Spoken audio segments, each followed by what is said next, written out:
বিরক্ত নেই।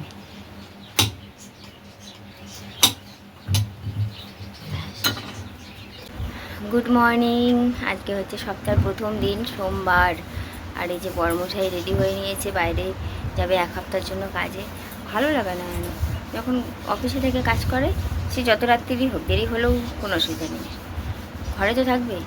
কিন্তু বাইরে গেলেই না বিরক্ত লাগে। আর ও ভাবে কি আমি শান্তিতে থাকি, রিল্যাক্সে থাকি, ফ্রি থাকি, শুধু বারবার বলতে থাকে আমি ভালো থাকবো বলো, আমি চলে যাচ্ছি যে হাত পা ছড়িয়ে শোবে বিছানায়, ভালো থাকে। আর কালকে কি হয়েছে জানো, আমি যেখানটা শুই সেখানটায় ঠিক উপরটা অ্যাডভেস্টারটা জয়েন্ট ওখানটা, আর ওখানে পিঁপড়ের বাসা। আর রাত্রিবেলা না পিঁপড়ের বাসা থেকে পিঁপড়ে পড়ে, আর মশারির মুখে তো পাতলা মশারি, এবার ঢুকে যায়। এবার ঢুকে গিয়ে ঠিক চোখের এই কোণটায় কামড়ে ধরেছে। কালকে রাত্রি আমাদের খুব হ্যাপা, পরে কাজ করতে করতে বলবো, ঠিক আছে? কীভাবে কালকে রাত্রিটা কেটেছে সে ভগবানই জানে। এত কিছু নাও তো এক্সট্রা ভারী হবে না ব্যাগে?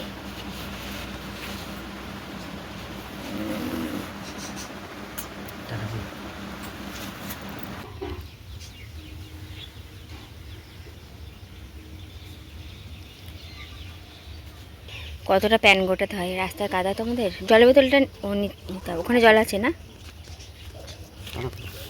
সাবধানে যাবে। সব নিয়েছিল তো, চেনটা আটকে নিতে পারতো ব্যাগের। চার্জার, হেডফোন, ফোন করো। লুগা লুগা।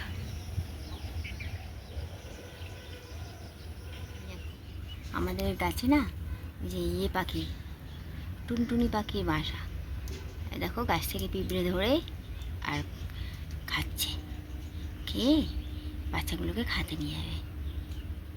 কি তিরিং বিরিং করে, মানে মোবাইলে ক্যাপচার মতন না। আবার একটা দিয়েছে, স্বামী স্ত্রী দুজনেই আছে।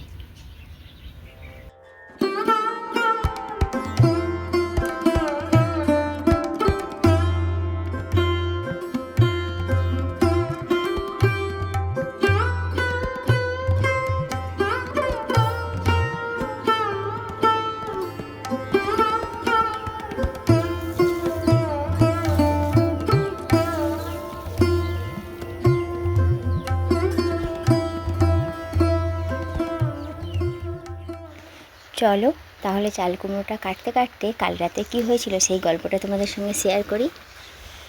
বর আর আমি দুজন মিলে ঠিক করেছিলাম যে তাড়াতাড়ি করে খাওয়া দাওয়া করে রাতের কাজকর্ম সেরে, মানে বাসন কোসন মেজে একদম তাড়াতাড়ি করে শুয়ে একটা সলিড ঘুম দেবো, যেহেতু ওই সকাল সকাল উঠতে হবে। ওই কারণে এই যে এত কিছু প্ল্যানিং করে শুয়েছি, তারপরেই হয়েছে আসল কাণ্ড।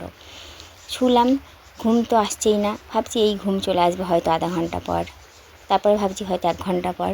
এরকম করে করে শুয়েছি আমরা 10:30টা, কিন্তু এই করে 10:30টা না 11:15 নাগাদ শুয়েছি। হ্যাঁ, এবার ওই করতে করতে বেজে গেছে 1:30, মানে 1:30 বেজে গেছে। তারপরে ঘুম তো কিছুতেই আসে না দুজনারই, ফোনে এটা ওটা দেখে যাচ্ছি, তারপরে ভূতের গল্প চালিয়েছি, সেটা শুনতে শুনতে জাস্ট চোখে তন্দ্রাটা এসেছে। তারপরেই ব্যাস চোখের কোণায় পিঁপড়ে কামড়ে ধরেছে। সেটা হলো, আবার উঠতে হলো, বিছানা ঝাড়লাম, মশারির উপর একটা কিছু চাপালাম যাতে আবার পিঁপড়ে না কাটে। ওই করতে করতে তারপরে কখন ঘুমিয়েছি সেটা আর জানি না। তারপরে কতটুকুই বা ঘুমালাম, তারপরে তো সকাল সকাল উঠে পড়তেই হলো, তোমরা তো দেখলেই। কালো জিরে ফোড়ন দিয়ে মা হচ্ছে আলুটা ভাজছে, কালো জিরে ফোড়ন দিয়ে মা আলুটা ভাজছে, ভেজে তারপরে মশলা দেবে। আর এই যে আমার মশলাও রেডি। মশলার মধ্যে আছে জিরে, ধনে, আদা, কাঁচা লঙ্কা, ব্যাস পেস্ট করে দিয়েছি। চিংড়ি মাছ দিয়ে হবে চাল কুমড়ো। আর ভীষণ ভালো লাগে খেতে আমার, জানো, চাল কুমড়োর তরকারি এরকম করে হলে, লাউয়ের তরকারি, মানে ওগুলো হালকা হালকা হয় তো, একদম তেল ঝাল মশলাটা কম থাকে, ওই জন্য আমার ভীষণ ভালো লাগে। আর দুপুরে দেখবে আমার খাওয়ার স্টাইল, এইটুকু ভাত নেবো আর এতটা তরকারি নেবো। পরিকল্পনা করেই কিন্তু জীবনটাকে এগিয়ে নিয়ে যেতে হয়, এটাই তো হয়, এটাই তো শুনেছি বলো। কিন্তু দেখো আমাদের ক্ষেত্রে উল্টো হয়, যেটা ভেবে রাখি ঠিক তার উল্টোটাই হয়। কালকে ভেবে রেখেছিলাম সলিড একটা ঘুমাবো, কিন্তু সেটা আর হলো না। জল নেই জল।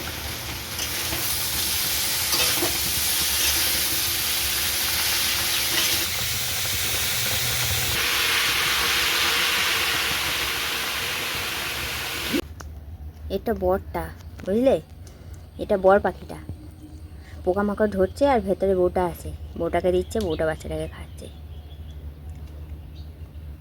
পাখিদের মধ্যেও কত আন্ডারস্ট্যান্ডিং বলো, মানে বর পাখিটা পুরুষ পাখিটা ও হচ্ছে কি সব জায়গায় ঘুরে ফিরে পোকামাকড় নিয়ে আসছে, আর বউ পাখিটা যে ভেতরে বসে আছে ওকে দিচ্ছে আর ও খাচ্ছে, বাবা বাচ্চাদের খাওয়াচ্ছে।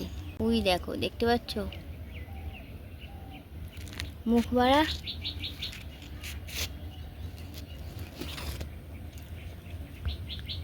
দেখাতেও তো পাচ্ছি না তোমাদের ভালো করে। বাইরে বৃষ্টি শুরু হয়ে গেছে।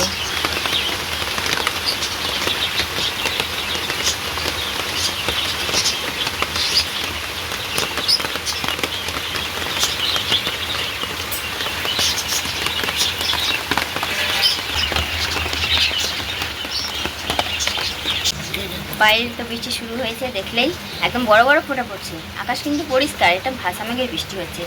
আর এদিকে মায়ের রান্নাও কমপ্লিট। আজকে কিন্তু এক তরকারি হয়েছে, আর কিছু হবে না। আর একটু খেয়ে টেস্ট করে দেখি।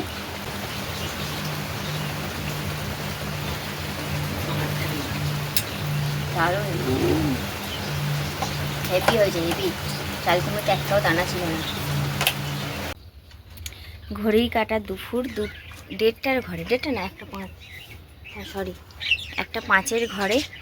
অনেকটা সময় পেরিয়ে গেল। এতক্ষণ বসে বসে ভিডিওর কাজ করছিলাম, এডিট থাম্বনেল সমস্ত কিছু করছিলাম। তো টিফিন খাওয়ারে কিচ্ছু শেয়ার করতে পারিনি, একদম চলে এসেছি ডাইরেক্ট লাঞ্চ নিয়ে। চলো খাই, খেয়ে দিয়ে ঘুমাই। ঘুম হয়নি রাত্রির বেলায়। দেখো তাহলে একটু ভাত কমান। দেখো হাতে নোটে না, না আমার পাতে থাকলে আমি খেয়ে নেবো, বক করতে হতো। তো এই যে হচ্ছে লাঞ্চ থালি। এক গাদা, এই তরকারি খেতে ভালোবাসি বলে মা এক গাদা দিয়েছে তরকারি, ডিমের অমলেট আর একদম অল্প কটা ভাত নিয়েছি।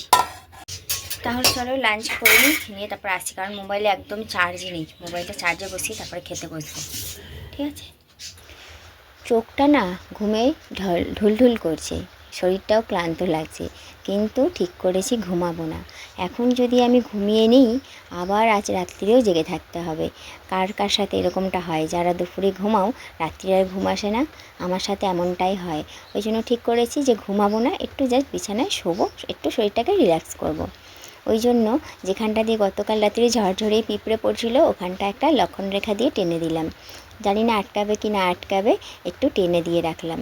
এই যে চকটা লাগিয়ে দিয়েছি, দেওয়ার পর শুয়েই ছিলাম। তারপরে দেখছি যে না, পিঁপড়ে আর পড়েনি, পড়লে ওই পিঁপড়েগুলো মরা পড়ছে, জানতে পারছিল না।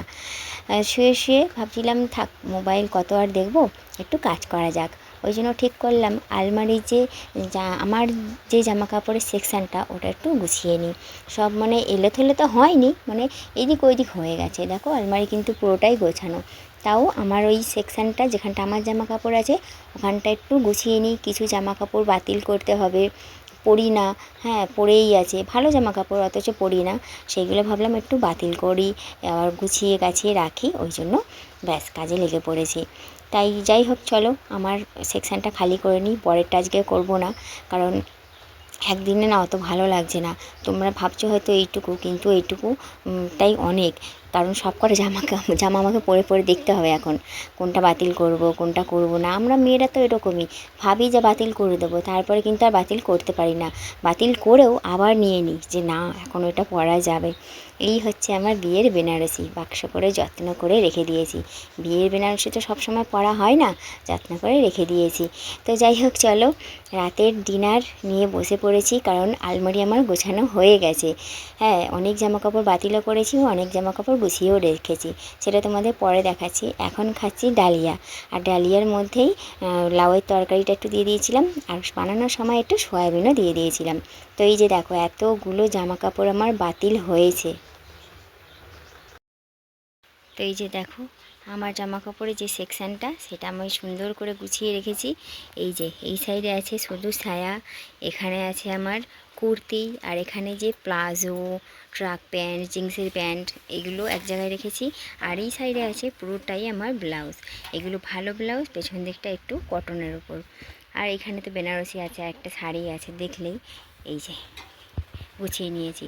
আবার কখনো এই যে এইগুলো ধরবো। তাহলে আর কি, চলো আলমারি গোছানো দেখিয়ে দিলাম। আর আজকের ভিডিওটা পরের দিন আমি শ্যুট করছি, জানো। তো যাই হোক, ভিডিওটা শেষ করছি। সবাই খুব ভালো থেকো, সুস্থ থেকো। আর ভিডিওটা ভালো লাগলে একটা লাইক কমেন্ট করে আমার পাশে থেকো। এক বস্তা জামা কাপড় বাতিল হয়েছে, দেখতে মনে হচ্ছে ওটা ছোটো, ওটা কিন্তু অনেক বড়। ওর মধ্যে সব ভালো ভালো জামা কাপড়, মানে গায়ে আমার হয় না। একটু ওয়েট গেন হয়েছে তো, একটু না অনেকটাই ওয়েট গেন হয়েছে আমার। এই যে এইগুলো দেখে বুঝতে পারবে, ওই জন্য জামা কাপড় হয় না। সব ভালো ভালো জামা কাপড় বাদ করে দিয়েছি। আবার কিছুটা বাদ করছি, আবার মনে হচ্ছে যে না, ওখান থেকে কিছুটা রেখে দিই, আবার যদি কখনো রোগা হয়ে পড়তে পারবো। এই দোনো মনেই আছে, জানো তো। আসুক বর, তো ঘরে নেই, বর আসুক, বরকে দেখিয়ে দেখিয়ে ফাইনাল বাদ করব। আমি না একা কোনো ডিসিশান যেন নিতে পারি না ওকে না ছাড়া। একটা সময় কি বলো তো, সব জামা কাপড় বাদ হলে, মানে আইবুড়োবেলার কথা বলছি, বিয়ের আগের জামা কাপড় বাদ হতো। আর আমাদের পাড়াতে একজন ভাড়া থাকতো, তো আমার মতনই রোগাপাদ্দা ছিল বউটা। আমার সব জামা কাপড় নিয়ে যেত, মানে বলতো যে, আমরা জিজ্ঞাসা করতাম যে নেবে কি, তাহলে বলতো হ্যাঁ অবশ্যই, যখনই বাতিল হবে আমাকে দেবে, আমি নেব। তো দিয়ে দিতাম, ও সব পরতো। এখানে কাকে দেবো কী করবো জানি না, এখানে দেওয়ার মতনও কেউ নেই, আর নেবেও না কেউ। একমাত্র অপশান হচ্ছে জামা বাসন কোসন নিয়ে নেওয়া। আর আমরা যেই জায়গায় বাস করি সেখানে বাসন কোসন নেওয়াটাও সম্ভব না, কারণ দেখেছো আমরা ফাঁকা মাঠে থাকি, আশেপাশে কেউ এলে জানতেও পারবো না। একমাত্র অপশানে আমার বাপের বাড়িতে দিয়ে আসা, ওখানে কেউ নিলে নেবে, নাহলে মেসদিকে বলবো যে বাসন কোসন নিয়ে রেখে দিবি। এই হচ্ছে ব্যাপার। তো যাই হোক, চলো আর বকবক করছি না, টাটা।